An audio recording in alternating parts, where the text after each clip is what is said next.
तो गाइस इस वीडियो में हम लोग बात करने वाले हैं घाटियों के बारे में। तो चलिए जान लेते हैं घाटी क्या होती है।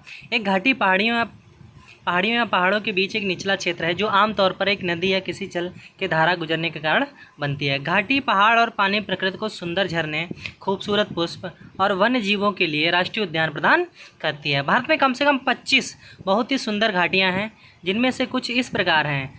25 घाटियाँ हैं जिनमें से कुछ जो हैं इस प्रकार हैं: सोलंग घाटी, सिंध घाटी, लुग घाटी, सुरु घाटी और कुछ भारत की प्रसिद्ध नदी घाटियाँ हैं। नदी घाटियों की अगर बात की जाए तो नर्मदा घाटी, तीस्ता नदी घाटी, ब्रह्मपुत्र घाटी, कावेरी नदी घाटी, ये प्रमुख हैं। अगर पहली घाटी की बात की जाए तो पहली घाटी है कश्मीर घाटी, जो पृथ्वी का स्वर्ग भी कही जाती है। तो चलिए जानते हैं इसके बारे में। कश्मीर की घाटी हरे भरे वन पर्वत श्रृंखलाओं, बर्फ़ से ढकी पहाड़ियों, नदियों और चारागाहों से ढके अपने पहाड़ों के लिए जानी जाती है। झेलम नदी द्वारा हिमालय और पीर पांजाल श्रेणी के बीच की यह घाटी ही कश्मीर है तथा इस 135 किलोमीटर लंबी और 32 किलोमीटर चौड़ी घाटी को पृथ्वी का स्वर्ग के रूप में भी जाना जाता है, मतलब पृथ्वी के स्वर्ग के नाम से भी जाना जाता है। अगर बात की जाए अगली घाटी की, तो अगली घाटी है गाइस जास्कर घाटी, जो कि लद्दाख में है। अगर जास्कर घाटी की बात की जाए तो लद्दाख की जास्कर घाटी भारत की सबसे खूबसूरत घाटियों में से एक है, जो अपनी सुंदर झीलों, हरे हरे चीड़ के पेड़ और ऊंचे पहाड़ के अलावा मन को सम्मोहित कर देने वाले चादर ट्रैक के लिए भी जानी जाती है। अगली घाटी की बात करते हैं तो है गाइस नुब्रा घाटी। अगर नुब्रा घाटी की बात करें तो ये भी लद्दाख की एक घाटी है। नुब्रा घाटी लेह से 150 किलोमीटर उत्तर में स्थित लद्दाख में घूमने लायक जगहों में से एक है। घाटी वास्तव में एक ऊंचाई वाला ठंडा रेगिस्तान है और भारत में केवल एक जगह है जहां जंगली बैक्टीरियन ऊँट पाए जाते हैं। अगर बात की जाए नुब्रा घाटी तो यहीं पे जंगली बैक्टीरियन ऊँट पाया जाता है। आपसे पूछा जाए जंगली बैक्टीरियन ऊँट कहाँ पाया जाता है, तो पाया जाता है इस लद्दाख में और कहाँ पे, नुब्रा घाटी में। बात करते हैं अगली घाटी की, तो अगली घाटी है इस कांगड़ा घाटी, जो कि हिमाचल प्रदेश की एक घाटी है। हिमालय के हिमाचल में खूबसूरत घाटियां हैं जैसे स्पीत घाटी, सांगला घाटी और चंबा घाटी। सुंदर कांगड़ा घाटी कई बारहमासी धाराओं से भरी हुई है और धौलाधार पर्वतमाला से घिरी हुई है, जिसमें बर्फ़ के सफ़ेद पहाड़, चाय के बागान और देवदार के पेड़ अत्यंत सुंदर और आकर्षक दृश्य प्रदान करते हैं। ये वाली जो घाटी है कांगड़ा घाटी, ये कहाँ की है, हिमाचल प्रदेश की घाटी है और ये बारहमासी धाराओं से भरी रहती है, जिसमें हमेशा पानी रहता है। अगर बात की जाए अगली घाटी की, तो अगली घाटी है गाइस स्पीत घाटी। अगर स्पीत घाटी की बात की जाए तो ये हिमाचल प्रदेश की एक घाटी है। हिमाचल प्रदेश की स्पीत घाटी तिब्बत और भारत के बीच की ठंडी रेगिस्तानी भूमि है। लाहौल और स्पीत घाटी हिमालय के पहाड़ों में बहुत ऊंचाई पर स्थित है और शिमला से किन्नौर होते हुए पूरे साल सुलभ है। अगर अगली घाटी की बात की जाए तो है गाइस फूलों की घाटी, और जो फूलों की घाटी है वो है गाइस कहाँ पे, उत्तराखंड में। तो बात की जाए फूलों की घाटी की, तो फूलों की घाटी उत्तराखंड के चमोली जिले की उच्च हिमालय में स्थित एक सुंदर भूमि है। जब सूरज आसमान में गर्म चमकता है तो हजारों तरह के खूबसूरत फूल उत्कृष्ट प्राकृतिक सुंदरता की भूमि में खिलते हैं। फूलों की घाटी नंदा देवी और घाटी राष्ट्रीय उद्यान की मेज़बानी करती है, जो दुर्लभ और लुप्तप्राय जंगली जानवरों का घर है, जिसमें तेंदुए, भूरे भालू, एशियाई काले भालू और नीली भेड़ शामिल हैं। गढ़वाल में जोशीमठ के फूलों की घाटी में जाने के लिए लगभग 17 किलोमीटर के ट्रैक की आवश्यकता होती है। तो जो फूलों की घाटी है वो वहाँ कहाँ पे गाइस, उत्तराखंड में, और किस ज़िले में, चमोली ज़िले में। अगली घाटी की अगर बात की जाए तो अगली घाटी गाइस अरुक घाटी, जो कि है एक आंध्र प्रदेश की घाटी। दक्षिण भारत की यह घाटी विशाखापत्तनम के ज़िले के पास स्थित है। इस हिल स्टेशन को भरे जंगलों और प्रसिद्ध काफ़ी बागानों के साथ समृद्ध परिदृश्य के साथ एक अद्भुत प्राकृतिक सुंदरता मिली। अद्भुत घाटी भी अरकू और बोर्रा गुफाओं, शानदार झरनों, समृद्ध परिदृश्य और सुंदर मौसम की मेज़बानी करती है। तो ये कहाँ पे है गाइस, विशाखापत्तनम जिले के, मतलब विशाखापत्तनम में है और आंध्र प्रदेश के। अगली घाटी है गाइस दिबांग घाटी, जो कि है अरुणाचल प्रदेश में।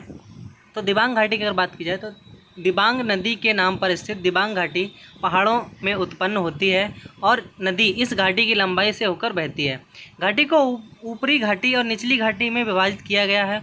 ऊपरी घाटी में बहुत अधिक आकर्षण नहीं है, लेकिन निचली घाटी सभी के लिए अद्वितीय आकर्षण प्रदान करती है।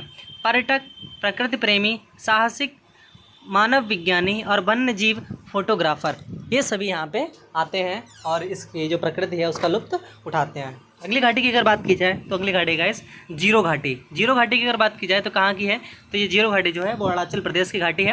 अरुणाचल प्रदेश की जीरो घाटी अपनी आश्चर्यजनक प्राकृतिक सुंदरता और सुरम्य परिदृश्य के लिए जानी जाती है। घाटी प्रस्तावित है विश्व विरासत स्थल और उत्तर पूर्वी भारत की यात्रा करने के लिए शीर्ष 51 कारणों में से एक है। जीरो घाटी कहाँ की है, अरुणाचल प्रदेश की, आपको इतना याद रखना है। अगली घाटी है गाइस जुकोऊ घाटी। ये कहाँ की घाटी है गाइस, नागालैंड की। जुकोऊ घाटी कहाँ की है, नागालैंड की। मणिपुर और नागालैंड की भारतीय राज्यों की सीमा पर स्थित नागालैंड की सबसे सुंदर और आकर्षक घाटियाँ। जुकोऊ घाटी अपने अद्भुत ट्रेडिंग स्पॉट और लुभावनी प्राकृतिक अभयारण्य के लिए प्रसिद्ध है। अगली घाटी की अगर बात की जाए तो है गाइस युमथांग घाटी। और युमथांग घाटी कहाँ पे है, तो है गाइस सिक्किम में। इसके बात की जाए तो उत्तरी सिक्किम की युमथांग घाटी एक उच्च पर्वत चराई चारागाह है जिसे सिक्किम के फूलों की घाटी के रूप में जाना जाता है। घाटी 3564 मीटर की ऊंचाई पर बैठती है और हिमालय के पहाड़ों से घिरी हुई है। अगली घाटी की बात की जाए तो वह गाइस नीरा घाटी। अगर नीरा घाटी की बात की जाए ये कहाँ पे स्थित है, तो यह गाइस पश्चिम बंगाल में। नीरा घाटी कलिम्पोंग पहाड़ियों में स्थित है। पश्चिम बंगाल में दार्जिलिंग जिले का अभी भी अज्ञात इलाका है। यात्रा की शुरुआत हरे भरे चाय के बागानों से होती है जो पहाड़ी ढलानों को नीरा घाटी के घने जंगल में ले जाते हैं। अगली घाटी की अगर बात की जाए तो केटी घाटी। केटी घाटी कहाँ की घाटी है, तो ये है तमिलनाडु की। केटी वैली दुनिया की सबसे बड़ी घाटी तमिलनाडु राज्य में ऊटी सड़क के लिए मुख्य कुन्नूर पर स्थित है। ऊटी में घाटी का दृश्य बिंदु एक प्रसिद्ध पर्यटन केंद्र है जिसमें बड़े और सुंदर केटी घाटी और नीले पहाड़ों का शानदार दृश्य मिलता है। तो केटी घाटी आपको याद रखना है कहाँ की है, तो तमिलनाडु की है ये, और ऊटी में। अगली घाटी है गाइस साइलेंट वैली। ये काफ़ी पूछा गया है साइलेंट वैली कहाँ पे है, तो है गाइस केरल में। साइलेंट वैली केरल की यह सबसे सुंदर घाटी है जिसे साइलेंट वैली या मूक घाटी राष्ट्रीय उद्यान के रूप में जाना जाता है। यह मौन घाटी क्षेत्र दक्षिणी पश्चिमी घाटों की नीलगिरी पहाड़ियों में स्थित है और भारत में सदाबहार प्राकृतिक वर्षावन के रूप में जाना जाता है। इस बरसाती घाटी में विभिन्न दुर्लभ पौधों और जंगली जानवरों, पक्षियों और कीड़ों की लुभावनी सुंदरता और लुप्तप्राय प्रजातियां पाई जाती हैं। अगली बात की जाए तो अगली घाटी है गाइस सरवती घाटी। और सरवती घाटी की अगर बात की जाए तो कहाँ की घाटी है गाइस, तो है गाइस कर्नाटक की घाटी। तो सरवती घाटी कर्नाटक के शिमोगा जिले में सरवती नदी द्वारा बनाई जाती है। इस क्षेत्र का आकर्षण सरवती घाटी वन्यजीव अभयारण्य और सरवती नदी द्वारा निर्मित प्रसिद्ध जौग झरना है। सरवती घाटी भारत में ट्रैकिंग और एक्वा स्पोर्ट्स के लिए अब सबसे अच्छे गंतव्य स्थानों में से एक है। किसके लिए, ट्रैकिंग और एक्वा स्पोर्ट्स के लिए। और किस झरने के लिए प्रसिद्ध है, जौग झरना। जौग जो झरना है प्रसिद्ध, उसके लिए जो घाटी है सरवती घाटी प्रसिद्ध है। कास पठार घाटी। कास पठार घाटी की बात की जाए तो कहाँ पे है, यह गाइस महाराष्ट्र में। प्रसिद्ध कास पठार या महाराष्ट्र के फूलों की घाटी सतारा जिले के पास पश्चिमी घाट में स्थित है। कास पठार अपने अनूठे विभिन्न रंगों और फूलों की विविधता के लिए जाना जाता है जो एकड़ भूमि में फैला हुआ है। अगर बात की जाए अगली घाटी की तो यह है गाइस बेताब घाटी। बेताब घाटी कहाँ पे स्थित है, तो यह गाइस जम्मू कश्मीर में। अगर इसकी बात की जाए तो बेताब घाटी पहलगाम से मात्र 15 किलोमीटर की दूरी पर स्थित है जिसका नाम फिल्म बेताब के नाम पर रखा गया है। बेताब घाटी सिर्फ बर्फ़ के पहाड़ों, बड़े बड़े पेड़ों, हरी भरी घास के मैदान और घनी वनस्पतियों से आच्छादित घाटी है। तो यह था गाइस एक शॉर्ट वीडियो घाटियों पे। तो कमेंट करके ज़रूर बताइए ये वीडियो आपको कैसा लगा। मैं हूँ नील, तो मिलते हैं अगले वीडियो में, तब तक के लिए जय हिंद।